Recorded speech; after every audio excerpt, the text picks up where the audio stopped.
taxaw sa kaw doon sa lapataake ba benn xalaatu politicien bu bandu la saña attaqué man sama yéene mooy baa doole bi ma nekkal ko gémmiñam noppam ak bëtam saa su ne may faacee mbébétam dàq mimétisme andi civisme heurte sa conscience ngir nga mën a demee ci bon sens man sama yéene mooy sama rap doon li jëlee ba peuple bi si yoonu ñàkk tàggat ko ba mu mën a dundee si li mu ñàkk wan ko nu muy jëfee ba benn marchand d'illusion du ko mën a bluffé.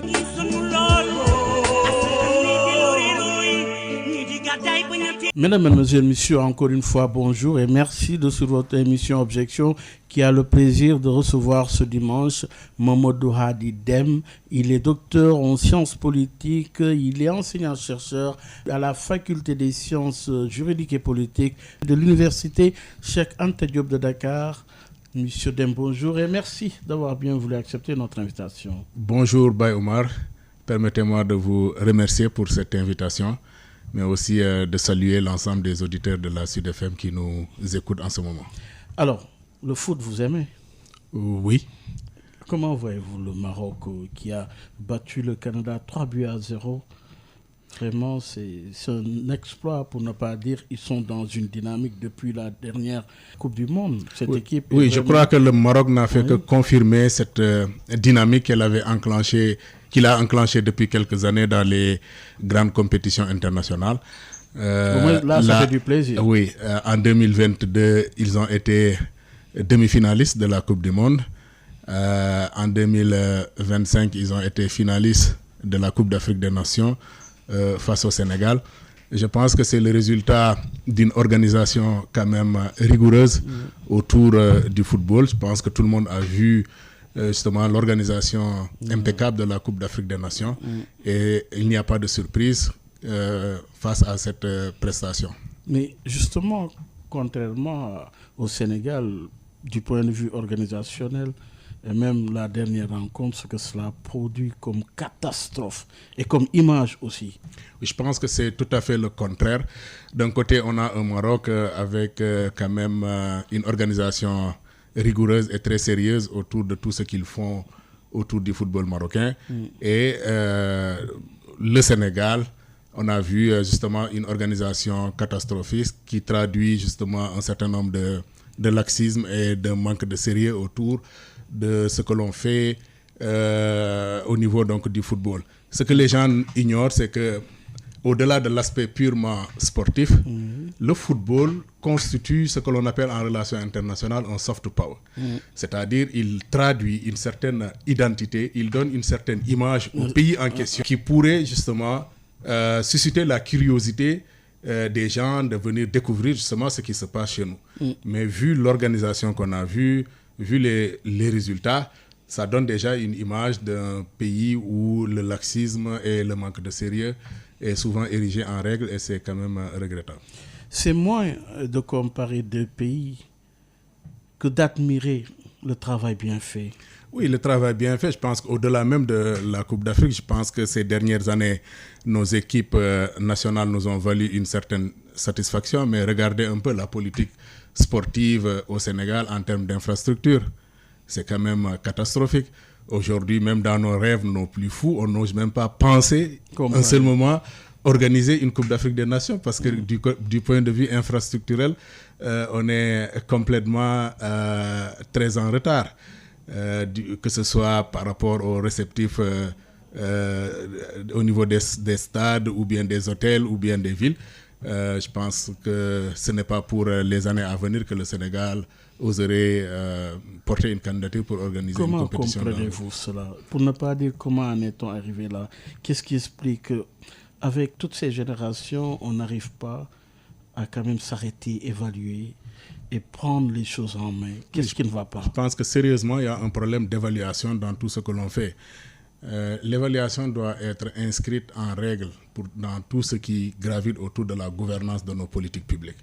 Parce que c'est l'évaluation qui nous permet, comme vous venez de le dire tout à l'heure, parfois de nous arrêter, d'analyser ce qui a été fait, ce qui a été bien fait, ce qui n'a pas été bien fait, quelles sont les responsabilités et qui doit assumer les responsabilités. Je pense qu'on a été éliminé depuis mercredi. Mais jusque-là, rien. Le ministère des Sports, le ministère des Sports est resté à faune. La Fédération sénégalaise de football est restée à faune. Or, on doit des explications au peuple sénégalais. Et c'est toujours comme ça, depuis Caire 86, c'est toujours comme ça. Là, on cherche à faire porter la responsabilité à l'entraîneur, mais je crois qu'au-delà de l'entraîneur, c'est tout le staff, c'est tout l'organisation technique, administrative et qui a accompagné l'équipe qui doit rendre compte au peuple sénégalais. Sommes-nous devant une situation grave par rapport à cette défaite? Au-delà de la sportivité. Oui, au-delà de la sportivité, c'est l'image même du pays qui est écornée par rapport à cette organisation. Parce que même les médias occidentaux n'arrivaient pas à comprendre justement cette défaite-là qui, au-delà de l'aspect sportif, encore une fois de plus, comme je l'ai dit, traduit un certain laxisme et un certain manque de rigueur autour de l'organisation et autour de notre équipe nationale. Parce que l'équipe nationale, au-delà de l'aspect sportif, c'est un symbole. C'est comme le drapeau, c'est comme l'hymne national. Il représente un pays, il représente une nation, il représente une histoire et une culture. C'est ça, au-delà de l'aspect purement sportif, ce que le sport peut signifier un soft power, parce que c'est tout le monde, c'est le monde entier, c'est la planète qui est à l'arrêt et qui regarde actuellement ce qui se passe au niveau de cette Coupe du Monde. Et les équipes qui y vont représentent leur nation sur le plan sportif, mais elles représentent leur nation aussi sur le plan culturel, sur le plan politique, sur le plan organisationnel et tout. Donc aujourd'hui, je pense que c'est tous ces aspects-là qui sont écornés par rapport à l'image du Sénégal. Et c'est quand même regrettable. Vous le disiez tout à l'heure, un de vos professeurs, en définissant qu'est-ce que c'est un pays développé, un pays en voie de développement, la réponse était... Il disait qu'en réalité, il n'y avait pas de pays développés ou de pays sous-développés. Il n'y avait que des pays sérieux et des pays non sérieux. Les pays développés sont des pays sérieux qui se mettent sérieusement au travail avec rigueur et abnégation. Et les pays non sérieux, c'est des pays qui utilisent souvent des raccourcis pour s'en sortir. Et ça pose problème. À nos auditeurs le soin d'apprécier, justement de catégoriser le Sénégal dans ces deux compartiments, sérieux ou non sérieux. Justement, féliciter le Maroc pour cette brillante victoire, mais également encourager les autres pays comme le Cap-Vert, oui, et même les autres pays qui ont perdu, mais avec les armes à la main. Je crois que le Cap-Vert en est... Le Cap-Vert est l'illustration vraiment d'un pays qui a perdu, mais une défaite quand même qui ne serait pas amère, parce que ils ont perdu, comme vous l'avez dit, les armes à la main. Ils se sont battus, ils ont montré du sérieux, du caractère. Bonne chance au Maroc, mais également à l'Égypte, qui est encore dans la course, et à l'Afrique de s'arrêter et d'évaluer pour essayer d'aller de l'avant dans les prochaines compétitions. Pour rappeler à nos auditeurs, vous suivez Objection avec Mamadou Hadi Dème. Il est enseignant-chercheur à la faculté des sciences juridiques et politiques de l'UCAD, l'université Cheikh Anta Diop de Dakar. Oui, parlons maintenant de l'actualité, assez bouillante aussi, avec l'adoption de la loi portant révision de la Constitution. Cette loi a été soumise au chef de l'État pour promulgation, mais vous avez suivi l'annonce du garde des Sceaux, ministre de la Justice, qui avait dit que le choix du président était de soumettre cette réforme justement au référendum. Comment, avec le recul, analysez-vous cette séquence? Je pense que c'est une séquence assez intéressante ces derniers temps de notre vie politique, de la vie politique du Sénégal, c'est-à-dire cette modification de la Constitution, qui d'ailleurs, rappelons-le, a été une des promesses de campagne phare du régime actuel. Maintenant, qu'est-ce qui s'est passé concrètement? Ce qui s'est passé concrètement, c'est que entre-temps, il y a eu une fissure au sein de la majorité et une rupture entre le président de la République et son Premier ministre. On a eu une configuration assez inédite. Le Premier ministre qui contrôle aujourd'hui la majorité parlementaire et le président de la République de l'autre côté. Il y a eu justement, d'abord avant la proposition de loi modifiant la Constitution, on a eu un projet de loi modifiant la Constitution qui a été soumis au Conseil constitutionnel par le président de la République, qui a fait des amendements. Et par la suite, on a eu, dans la foulée, une proposition de loi modifiant la Constitution venant de la majorité législative. Ça interpelle justement l'article 103 de la Constitution par rapport aux modalités de révision de la Constitution. Et cet article précise que l'initiative est partagée entre le pouvoir législatif et le pouvoir exécutif. Mais l'article replace le président dans une centralité par rapport à l'adoption. Par rapport à l'adoption, puisqu'il revient au président de la République de choisir justement la validation, soit par le Parlement ou par voie référendaire.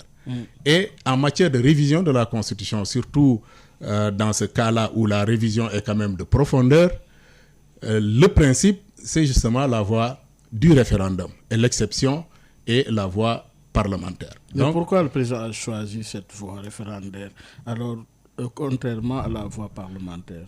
Parce que tout simplement, dans un premier temps, sur le plan purement juridique, c'est la Constitution qui le lui permet. Disposition de l'article 103 de la Constitution. Deuxièmement, en matière de légitimité, dans nos régimes représentatifs, adopter une réforme constitutionnelle de cette envergure qui quand même modifie en profondeur la Constitution, la voie parlementaire, la voie du référendum offre plus de garanties et de sécurité juridique puisque c'est le peuple détenteur de la souveraineté qui se prononce directement par rapport à cette à cette réforme. Je pense que pour répondre de façon concrète à cette question, c'est d'abord la Constitution qui donne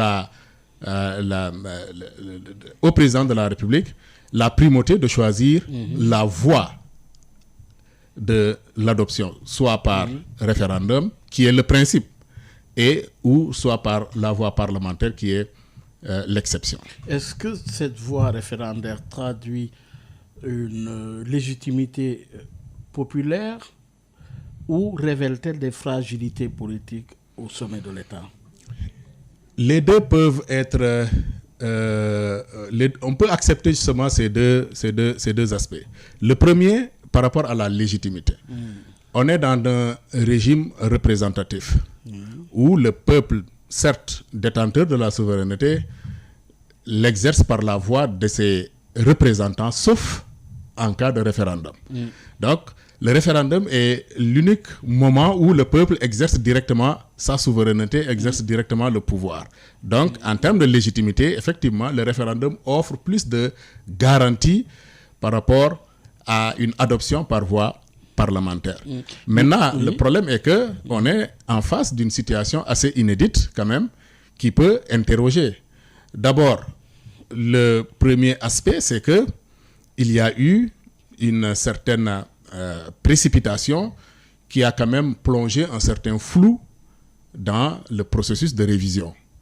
Il y a eu une sorte de court-circuit puisque le président de la République, ou en tout cas l'exécutif, avait amorcé un projet, l'a soumis au Conseil constitutionnel et par la suite, dans la foulée, on a vu une proposition venant du pouvoir législatif. Dans un contexte où il y a quand même, il faut le dire, des tensions entre les deux institutions majeures du pays, c'est-à-dire le président de la République et le président de l'Assemblée nationale. Donc, dans cette configuration-là, effectivement, on peut penser que le référendum serait une sorte d'alibi pour le pouvoir exécutif pour échapper justement au pouvoir législatif qui est majoritaire et dont la majorité n'est pas favorable au président de la République. Est-ce que maintenant le choix d'opter pour le référendum peut être interprété comme une manière de dépasser les critiques et de chercher une sorte de protection, une validation populaire, au-delà même une certaine protection. Parce qu'aujourd'hui, le président de la République, disons-le, est un peu fragilisé par le fait qu'il n'a pas la majorité parlementaire dont tout président de la République dans un système représentatif aurait besoin pour gouverner en toute tranquillité.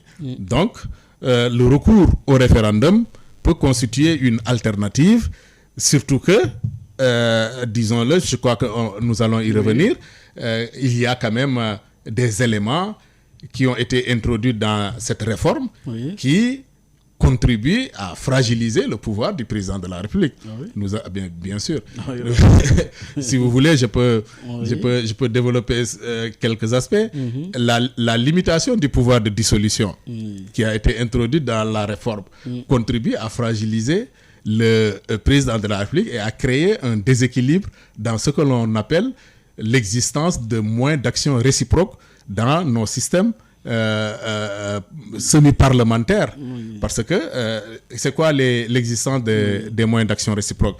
C'est la possibilité donnée au président de la République effectivement de dissoudre l'Assemblée nationale et la possibilité donnée au pouvoir législatif de renverser le gouvernement par le vote d'une motion de censure. Donc, on est dans une sorte de séparation des pouvoirs mais souple, puisque chaque pouvoir a la possibilité d'empiéter un peu sur l'autre et ça contribue à créer un certain équilibre. Maintenant, si on limite le droit de dissolution que le président a, parce que c'est ce qu'ils ont prévu dans la réforme, que le président ne pourrait dissoudre l'Assemblée nationale qu'une fois dans son mandat, et que de l'autre côté, la motion de censure peut être brandie à tout moment, ça crée un déséquilibre. Entre pouvoirs. Oui, ça crée un déséquilibre entre pouvoirs en faveur du pouvoir législatif. Oui, on y reviendra certainement lorsqu'il sera question d'entamer cette thématique. Parce que là, le président engage son autorité politique justement en empruntant cette voie référendaire. Bon, on ne sait pas encore lui-même, quelle sera sa position par rapport à cette réforme. Est-ce qu'il demandera à voter oui ou il demandera à voter non? Est-ce que c'est le même texte qu'il va présenter au référendum? Donc il y a énormément encore anguille sous roche. Il y a beaucoup d'anguilles sous roche parce que faut pas perdre de vue que le président avait initié un projet qui a été soumis au Conseil constitutionnel, qui a fait des amendements. Ces amendements ont été introduits par le pouvoir exécutif. Et par la suite, il y a eu la proposition. Le pouvoir exécutif a fait des amendements au texte qui n'ont pas été pris en compte. Il y a énormément encore de flou. C'est le texte qui a été adopté par l'Assemblée nationale qui sert de référence devant être soumis au référendum. Oui, c'est ce que j'ai dit. Il peut effectivement servir de référence, mais ne perdons pas de vue qu'il y a un autre texte aussi, et ces deux textes, en réalité, ils ne sont pas, du point de vue de la validité législative, ces deux textes ne sont pas totalement... Mais y a-t-il un risque pour le président de la République? Le risque que le président encourrait, c'est que le vote populaire aille à l'encontre de ce que lui, il a voulu par rapport au texte. Et à ce niveau, effectivement, ça peut poser un problème de légitimité qui va certainement le fragiliser pour le reste de son mandat. Mais alors, qu'est-ce qui va réellement changer? Qu'est-ce que cette réforme va réellement changer? Cette réforme va changer même la nature de notre régime politique. Ah oui? Oui, parce qu'on risque de glisser d'un régime présidentiel vers un régime parlementaire pour 2 ou 3 raisons. La première raison, c'est que il est prévu dans la réforme que le Premier ministre soit nommé par la majorité parlementaire. Ça, c'est un élément essentiel qui qualifie les régimes parlementaires. Mais normalement, deuxièmement, l'élection est gagnée, normalement, le Premier ministre doit provenir de la majorité. Normalement. Ça remet en question, une prérogative, ça remet en cause une prérogative constitutionnelle du président de la République, qui est celle de nommer à tous les emplois civils et militaires. Oui. Donc, à ce niveau, ça peut poser problème. Je parlais de nature des régimes, ça peut changer la nature des régimes, de notre régime politique. Vous savez, c'est dans les régimes parlementaires que le Premier ministre est issu de la majorité parlementaire. Mais dans les régimes présidentiels comme les nôtres, le président de la République n'a pas une valeur, une provenance législative, mais il est nommé. Il n'a pas une légitimité qu'il tire directement d'une élection, du suffrage universel indirect, mais il a une légitimité dérivée de celle du président de la République, à qui la Constitution donne la prérogative de nommer à tous les emplois civils et militaires. Donc, cette réforme, elle risque effectivement de bouleverser notre identité, l'identité de notre régime politique. La deuxième chose, c'est qu'elle risque de créer un déséquilibre dans je dirais pas la séparation des pouvoirs, mais dans ce que l'on appelle un peu la stabilité des pouvoirs, l'équilibre des pouvoirs. Si on réduit le droit de dissolution de l'Assemblée nationale que la Constitution confère au président de la République, et que de l'autre côté, le recours à la motion de censure est illimité, ça crée un déséquilibre, mais en faveur du pouvoir législatif. Et là encore, ça risque de dénaturer la nature de notre régime politique. D'éviter l'abus de part et d'autre, d'équilibrer. Non, je pense qu'au-delà d'éviter les abus de part et d'autre, il y a quand même une certaine personnalisation de ces réformes-là, et c'est là où ça pose problème. Les réformes doivent être dépersonnalisées. Elles ne doivent pas être conçues pour des personnes, que ce soit le président de la République ou le président de l'Assemblée nationale. Les réformes doivent contribuer à consolider nos acquis démocratiques. Et là, de ce point de vue, avez-vous l'impression finalement que cette réforme telle qu'elle est partie va fragiliser ou renforcer notre démocratie? Elle va créer plus d'instabilité institutionnelle qu'elle n'en réglerait. Ah oui. Bien sûr. Mais par rapport à notre démocratie, renforcement ou fragiliser la démocratie? À l'état actuel, elle risque de fragiliser justement la démocratie, puisqu'il risque d'avoir beaucoup d'incongruités par rapport à certaines dispositions donc, de cette réforme-là. D'abord, on est dans un régime présidentiel, faut pas l'oublier, qui place le président de la République en tant qu'institution au centre justement du dispositif institutionnel du pays. Et toute réforme qui contribuerait à fragiliser justement cela peut porter un coup à notre stabilité politique et constituer un frein justement à... Et qu'en est-il des citoyens? Est-ce que les garanties offertes par cette réforme vont permettre de renforcer les contre-pouvoirs et tout ce qu'il y a comme garantie constitutionnelle par rapport aux citoyens? Les citoyens sont les parents pauvres de cette réforme-là, puisque, écoutez, vous savez, dans nos systèmes représentatifs, en dehors de l'élection, le citoyen n'a plus aucun moyen de contrôle. Mais il y a les contre-pouvoirs, il y a les institutions indépendantes aussi. Oui, mais comme vous dites, c'est des contre-pouvoirs. Il n'y a pas réellement de moyens d'action. Elles n'ont pas beaucoup de marge pour contraindre, pour peser dans l'orientation et dans les choix politiques. Si par exemple il était prévu la possibilité donnée aux citoyens de donner une valeur à des initiatives populaires comme des pétitions pour peser sur des initiatives de réforme, là on aurait compris que des aménagements ont été prévus pour que les citoyens puissent participer en dehors du contexte électoral. Mais ici, en dehors du contexte électoral, la seule possibilité justement offerte aux citoyens, c'est les manifestations, mais encore que elles peuvent ne pas avoir justement les résultats escomptés. Et peut-on parler de modernisation institutionnelle ou d'ajustements politiques? On est plus dans des ajustements institutionnels dictés aujourd'hui par la configuration du jeu politique, du régime politique actuel, qui est un peu inédit, hein, parce que je pense que dans l'histoire politique du Sénégal, c'est la première fois qu'on ait cette configuration-là, où deux formes de légitimité font face. Oui.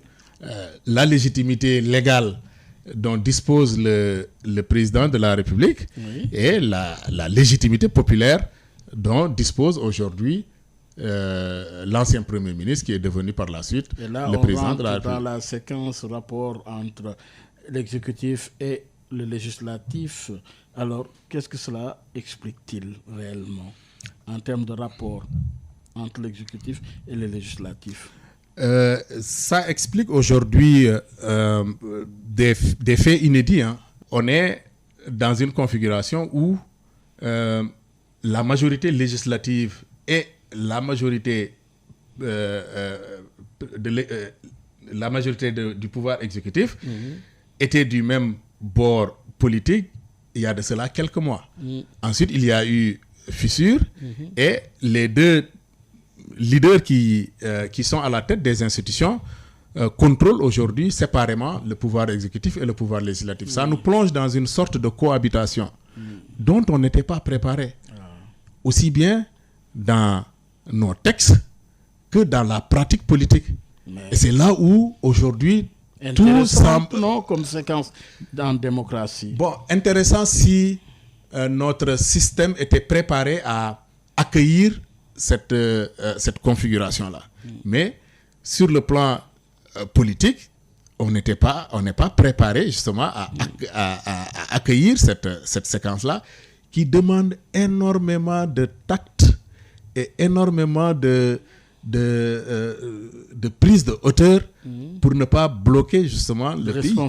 Énormément de responsabilité. Oui. L'ancien Premier ministre, il y a de cela quelque temps, avait parlé de cohabitation douce. Oui. Je pense que le mot était bien choisi, mais aujourd'hui, on est dans une forme de cohabitation larvée entre le pouvoir législatif et le pouvoir exécutif. Mais l'Assemblée n'est-elle pas en train de jouer son pouvoir de contrôle? Bon, au-delà de cela, l'Assemblée ne fait que jouer son rôle de contre-pouvoir si elle se limitait à contrôler l'action du pouvoir exécutif, à voter les lois et à évaluer les politiques publiques, qui sont ses missions classiques. Aujourd'hui, il y a quand même une forme d'utilisation de l'institution parlementaire pour justement assurer une forme de survie politique. Parce que si l'on analyse en profondeur justement certaines dispositions de cette réforme, elle contribue d'une part à renforcer les pouvoirs du président de l'Assemblée nationale et dans d'autres situations à un peu fragiliser celle du président de la République. Est-ce qu'il s'agit là d'une nouvelle redéfinition des rapports entre l'exécutif et le législatif? On ne peut pas parler encore de redéfinition du jeu entre le pouvoir législatif et le pouvoir exécutif. On est beaucoup plus dans une forme d'impasse institutionnelle qui, jusque-là, personne ne peut prédire l'issue de cette reconfiguration-là.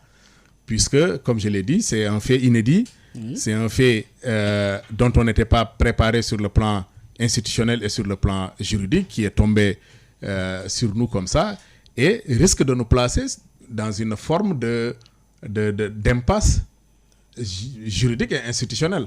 La preuve est que après le vote de la loi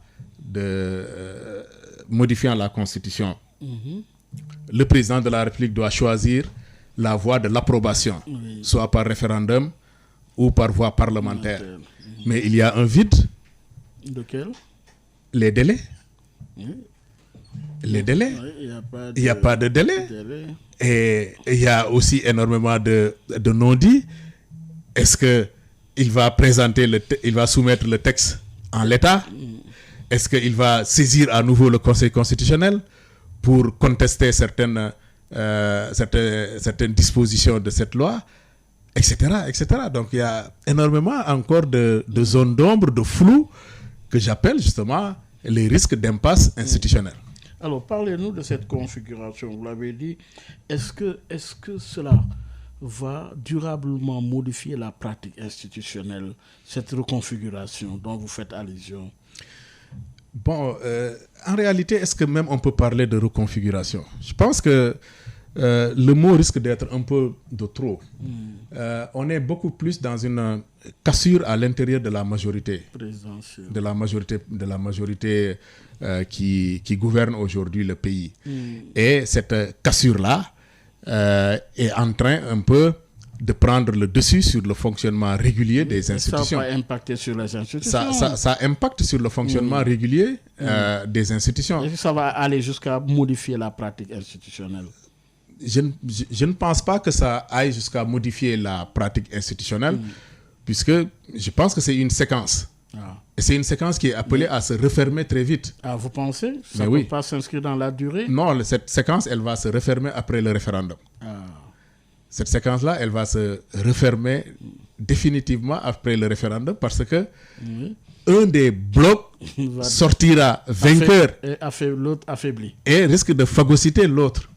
Et ce que certains estiment être une reconfiguration institutionnelle ou bien autre risque d'être vraiment de courte durée. Et c'est le référendum ou la probable dissolution de l'Assemblée nationale au mois de décembre qui mettra fin justement à cette cacophonie institutionnelle.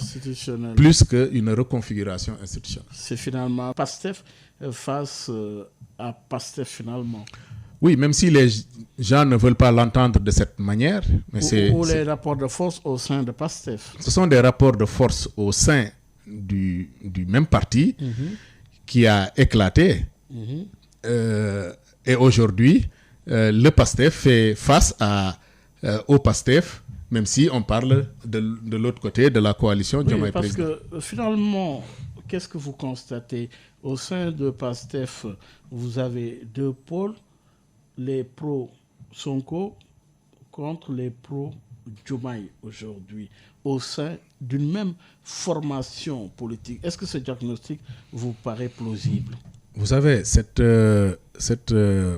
l'existence de ces deux pôles était prévisible quand les gens ont laissé entendre que en 2024, on a élu un duo. Ce qui n'était pas sur le plan institutionnel totalement vrai. En 2024, ce n'est pas un duo qui a été élu, c'est un président de la République qui a été élu. Et quand les gens ont commencé à parler de duo, ils ont opposé deux formes de légitimité. Le président de la République, certes, n'avait pas cette légitimité populaire, mais il disposait en démocratie d'une légitimité forte. La seule qui vaille, c'est la légitimité légale et rationnelle, c'est-à-dire la légitimité que lui donne le droit. Et de l'autre côté, il y a la légitimité populaire dont disposait justement le leader du PASTEF. Et c'est ça qui a contribué à créer deux pôles entre ceux qui estiment que Ousmane Sonko, disposant de la majorité populaire, doit quand même avoir plus de pouvoir, et lui-même, il l'a réclamé à plusieurs reprises qu'il lui manquait de pouvoir, qu'il lui fallait plus de pouvoir. Mais il avait peut-être un peu oublié que quand on est Premier ministre dans nos régimes présidentiels, en réalité, on n'a pas beaucoup de pouvoir. On n'a pas beaucoup de pouvoir quand on est Premier ministre. Ce n'est pas parce que le président n'en voulait pas, mais parce que c'est ce que la Constitution prévoit. Ouais.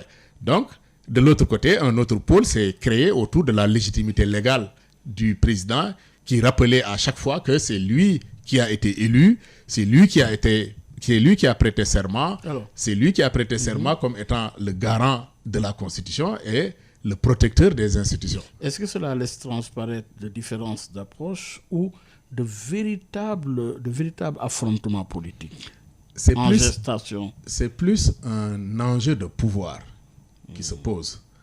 En réalité, ça relève moins d'une vision politique parce qu'ils ont la même vision. En réalité, ce que tout le débat autour du changement des systèmes, etc., ce sont des choses qu'ils ont partagées depuis l'opposition. En réalité, le problème est un problème d'enjeu de pouvoir qui mérite le mieux à incarner et à exercer le pouvoir. L'ancien Premier ministre, estimant qu'il a une assise populaire, doit avoir plus de pouvoir. Et le président le lui avait promis. Peut-être qu'au début, il n'avait pas très compris quand il disait qu'il me faut un Premier ministre super fort, qu'il a prévu des réformes qui devraient renforcer les pouvoirs du Premier ministre. Oui. Donc, c'est un enjeu autour de l'exercice du pouvoir qui mérite le mieux à exercer le pouvoir. Et aujourd'hui, on est dans la continuité de cette dynamique autour de l'enjeu du pouvoir en perspective de 2029. Oui. Puisque les questions de candidature se sont posées, le président de la République est en train de chercher un appareil politique. Oui. Il a sa coalition, Il a été mais annoncé ce n'est pas suffisant. Il faut un parti politique qui va faire face à PASTEF. Donc le problème... Dans le contexte actuel, quel est l'enjeu autour de la création de ce parti politique? Je pense que le président en a besoin pour deux raisons. Un, il ne peut plus compter sur l'appareil de PASTEF qu'il a amené au pouvoir. Il y a eu la fracture et je pense que c'est devenu irréversible. Il y a eu fracture et ils se sont séparés. Ousmane Sonko est parti. Mais il dit être toujours membre de PASTEF, non? Je pense que ça c'est plus du vocabulaire. Mais la réalité est qu'il n'est plus membre du PASTEF. Quand on veut être rigoureux.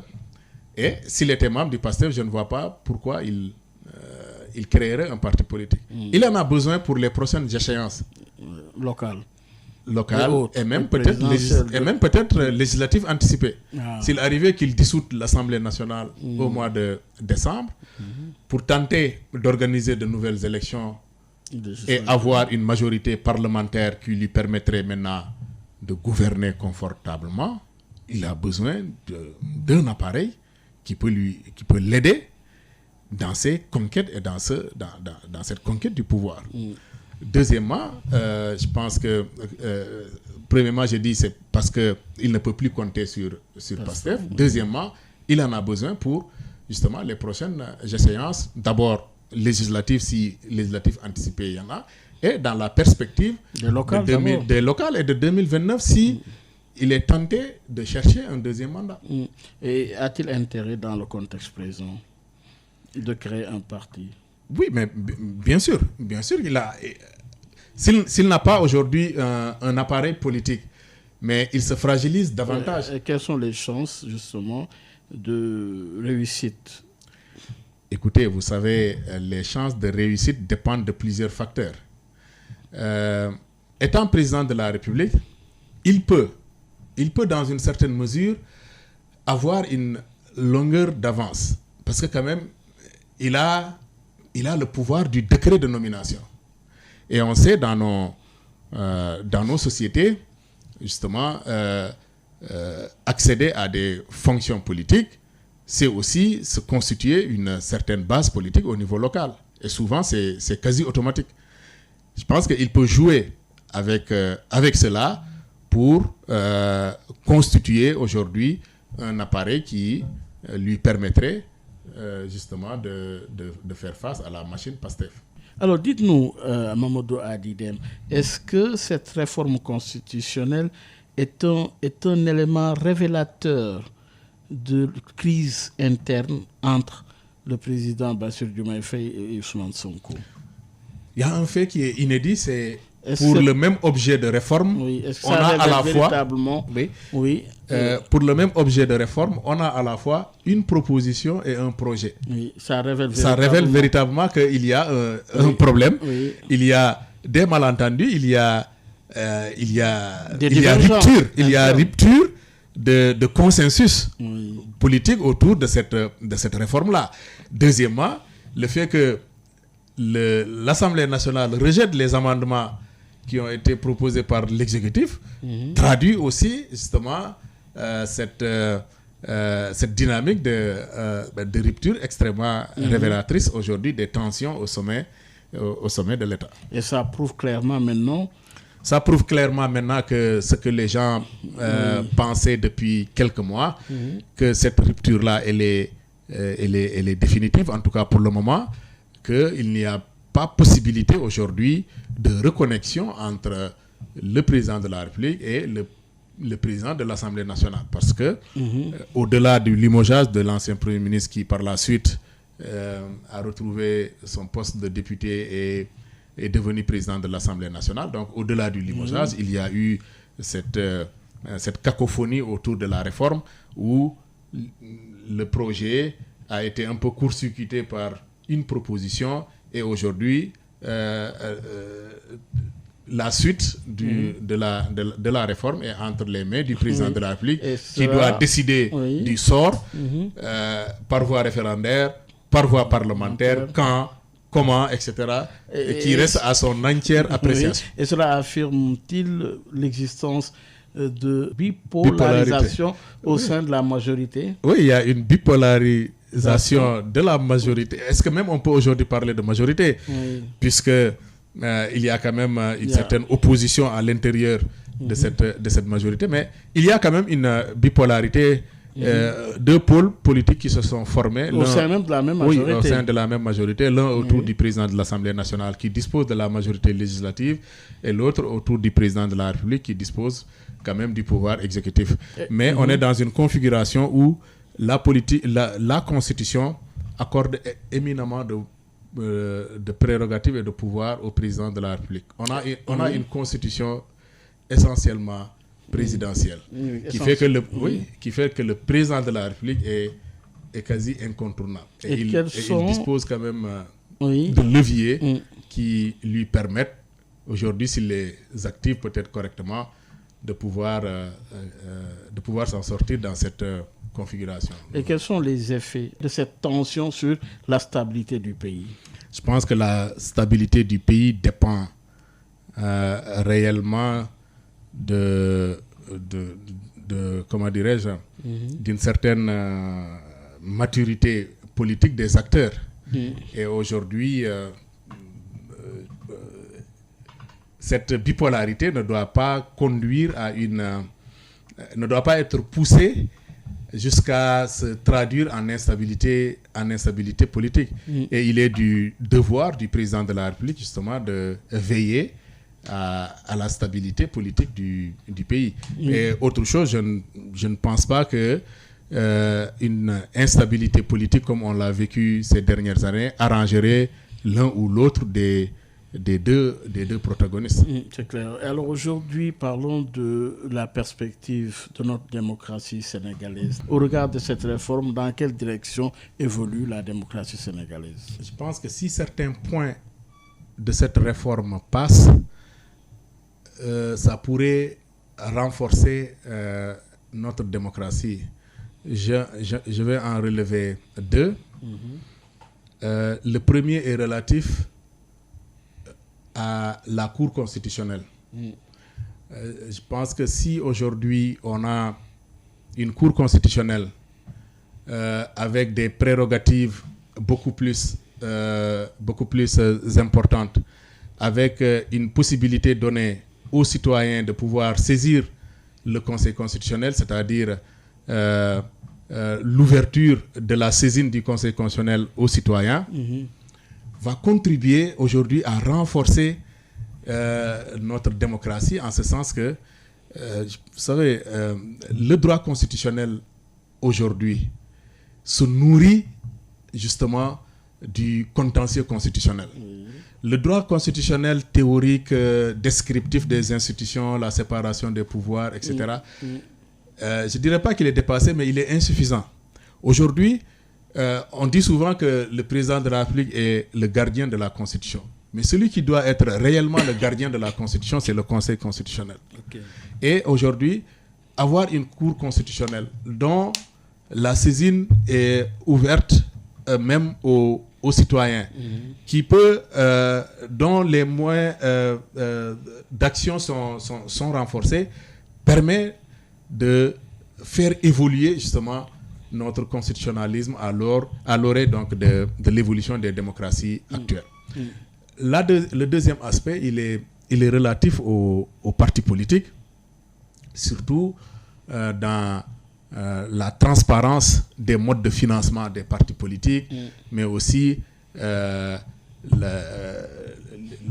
transparence, donc, mais aussi la participation des partis politiques à la formation des citoyens, leur faire jouer un rôle qui dépasse la simple participation aux élections. Je pense que là aussi, ça pourrait contribuer à renforcer notre démocratie. Mais les aspects qui ont été introduits dans un but de réforme un peu orientée ou personnalisée, ça risque de fragiliser au contraire notre démocratie. Mais parlons du citoyen. Vous en avez évoqué tout à l'heure le lien avec les institutions. Est-ce que finalement ce référendum va réconcilier le citoyen aux institutions, ou ce référendum va encore traduire beaucoup plus de divergences politiques? Tout dépendra aujourd'hui du caractère populaire du référendum. C'est-à-dire, est-ce que ce référendum-là sera réellement compris par une bonne majorité? Parce que il faut qu'on évite de limiter les citoyens à une catégorie de personnes qui s'intéressent au pouvoir ou qui ont une certaine instruction. Il y a toute une majorité de citoyens qui, je peux dire même, s'auto-excluent du système et de tout ce qui gravite autour. Et à ce niveau-là, je pense que le succès de ce référendum dépendra de comment les citoyens vont s'approprier ces réformes-là, en comprenant leur sens, en ayant une vision de ce que cette réforme-là va apporter en termes de renforcement de la démocratie et de changer le rapport entre le citoyen et les institutions. Je pense qu'à ce niveau, ça demande une certaine pédagogie que les partis politiques doivent jouer. Il revient aux partis politiques de jouer ce rôle d'encadrement des citoyens et de formation des citoyens à la vie civique et à la vie politique. Alors, parlons de l'élite politique. A-t-elle su gérer l'héritage politique entre ses mains aujourd'hui? Vous savez, nous avons un héritage politique, je ne dirais pas lourd, mais en tout cas un héritage politique assez reluisant. Que le Sénégal, quand on parle aujourd'hui de démocratie, de multipartisme, le Sénégal a été en avance. Je pense que pour la plupart des pays africains, en tout cas au sud du Sahara, c'est à partir des années 90 que les réformes constitutionnelles ont réintroduit le multipartisme. Mais au Sénégal, c'est au milieu des années 70, déjà, avec les 4 courants, ensuite le multipartisme intégral en 1981. Il y a eu aussi des épisodes extrêmement intéressants.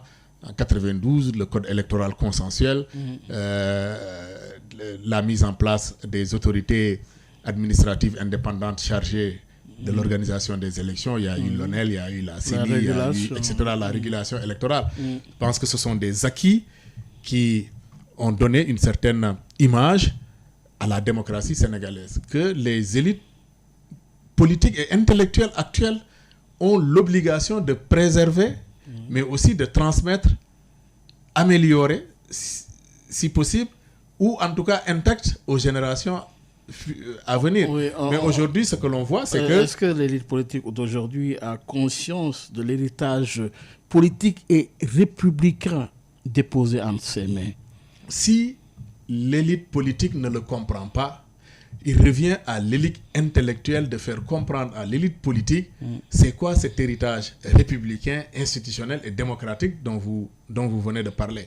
Mais malheureusement, ce que l'on voit depuis quelques années, c'est que c'est comme si l'élite intellectuelle et universitaire est en train d'être phagocytée à l'élite politique. Je dirais même phagocytée par l'élite politique, et ça pose problème. Ça pose problème par rapport au rôle que doit jouer l'université au sein de la société. La responsabilité sociétale de l'université, qui doit contribuer à l'éveil des consciences, qui doit contribuer à la formation et qui doit être redevable à la société dans laquelle elle se trouve.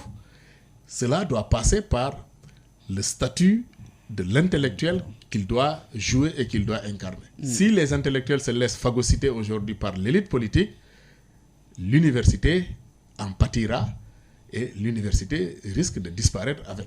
Et aujourd'hui, ce que l'on est en train de voir depuis quelques années, les pétitions des intellectuels qui sont pour la plupart orientées vers un camp politique pour des considérations purement subjectives, risquent de tuer l'intelligentsia sénégalaise, et ça risque d'être regrettable. Merci beaucoup, Momodou Hadi Deme. Oui. C'est moi qui vous remercie. Merci beaucoup, Baye Omar. Ça a été un plaisir. Le On plaisir aura certainement d'autres occasions pour encore une fois aller en profondeur sur des questions surtout de société. Merci beaucoup. Merci encore. Merci à vous de nous avoir suivis. Rendez-vous dimanche prochain avec un autre invité sur la même fréquence, la 98.5. Place à présent à El Hadji Malick Ndiaye et son invité. Au revoir. À dimanche prochain. mbow yu may mbow sa kaw doon sa lapataake ba benn xalaat politicien bu bandu la saña attaqué man sama yéene mooy baa doole bi ma nekkal ko gémmiñam noppam ak bëtam saa su ne may faacee mbébétam dàq mimétisme andi civisme heurte sa conscience ngir nga mën a demee ci bon sens man sama yéene mooy sama rap doon li jëlee baa peuple bi si yoonu ñàkk tàggat ko ba mu mën a dundee si li mu ñàkk wan ko nu muy jëfee ba benn marchand d'illusion du ko mën a bluffé